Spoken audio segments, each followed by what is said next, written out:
7 skulls in a forest, clay pots, poison bottles, ropes, and whispers of a child's bones. The SIT says it's investigating. But we ask, investigating what? And investigating how? Because right now, the questions are bigger than the answers. And tonight, we put those questions directly to the special investigation team. Let's see. The first question, how did this case even begin? This began with just one man, C.N. Chinnaya, who claimed there were hundreds of secret burials in Dharmasthala. The SIT was formed, exhumations began, and when the High Court lifted the media gang, the silence broke. But today, after months of digging, the public has more doubts than clarity. And SIT, here is our first question. If Chinnaya was lying, why did you still find skulls? Number 2. Why arrest the whistleblower before finishing the job even? Yes, as we all know, Chinnaya has been arrested accused of perjury of misleading. But SIT, tell us this. If his claims were false, why did so many of these sides yield real bones? Was he a liar or just inconvenient? Was his arrest about justice or about silencing? And number 3, 7 skulls but no story? 7 skulls, middle-aged men lying in Banglegudde forest.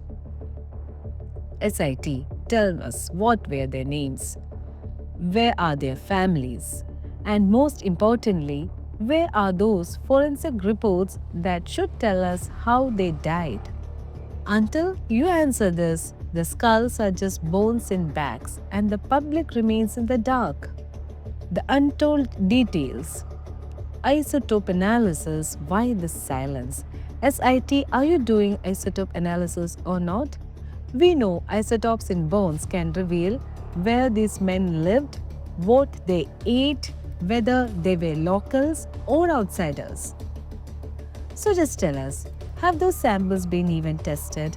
If yes, where are the results? If not, why not? Why are you hiding those?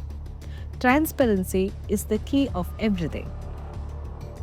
Clay pots besides skulls, rituals, or is it just kind of a misleading evidence? 2 skulls with clay pots beside them. This looks like ritual, but it looks like occult. Dear team, did you just test those pots for residues? Did you date them to know how old they were? Or are you allowing the occult theory to fold in the media just to distract people from the hard questions? If so, this is a wrong path. Skulls found above ground. We have the crystals which is dumped, or is it forgotten already? Most skulls were not buried. They were found above the ground. Team, please explain this. If this was suicide, why leave bodies out in the open? If it was murder, why not hide them? Were these bodies dumped later to mislead the investigation? There are so many questions related and pointing out to this. Cloth tied to a tree. Evidence ignored. A sari was tied to a tree right beside a skull. Team, did you even test the cloth? Did you swab it for DNA, blood, or fibers? What kind of fabric is it? Synthetic, cotton, or was this powerful piece of evidence simply left to rot in the forest? If you have these questions answers, it will be very good for a transparency for the public to hear because public assures everything of this. Broken skulls, violence or decay. One skull was broken. Was it broken before or after death? Did your forensic team mark trauma patterns or are you going to let this detail vanish into the soil even? Because if it is anti-mortem trauma, there is no longer speculation. We can convincingly tell that this is murder. Claim of child remains. The most serious question of all. Local villagers claim they saw the bones of a child during a Mahazar inspection. Are their child remains among the samples too? Did you just set them for the age estimation? If so, why aren't you publishing results? Why is there no official word on this?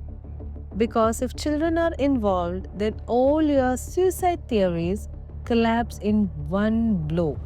But search conditions and community mahazars. Let's see who found what. Let's to be honest, many of these bones were not found by SIT but by locals during mahazar inspections. Did you know that even? And why did villagers find skulls in open ground before you guys did? That is a serious question that you yourself and your team should discuss even. Are you documenting their witnesses' statements? Or are you trying to downplay the role of community evidence? Some short unanswered questions SIT or the team that is behind this case should answer. Because public demands this clarity. Who are these 7 men? Any names, any identities or DNA matches? What killed them? Is it because of a poison or a rope or a trauma or ritual? Why were they left in the open with pots, with clothes and with poison bottles beside them? And about are their child remains among them? Just tell us yes or no at least. Until you answer, every theory, suicide, occult or murder remains so alive and so do the doubts. Dear SIT, you can bury reports, delay labs and call whistleblowers liars. But the bones are already out, the questions are already here. And we and the Unmasked Indian will not stop asking until you give the people the answers they deserve. Because skeletons may stay silent, but we don't. Stay tuned.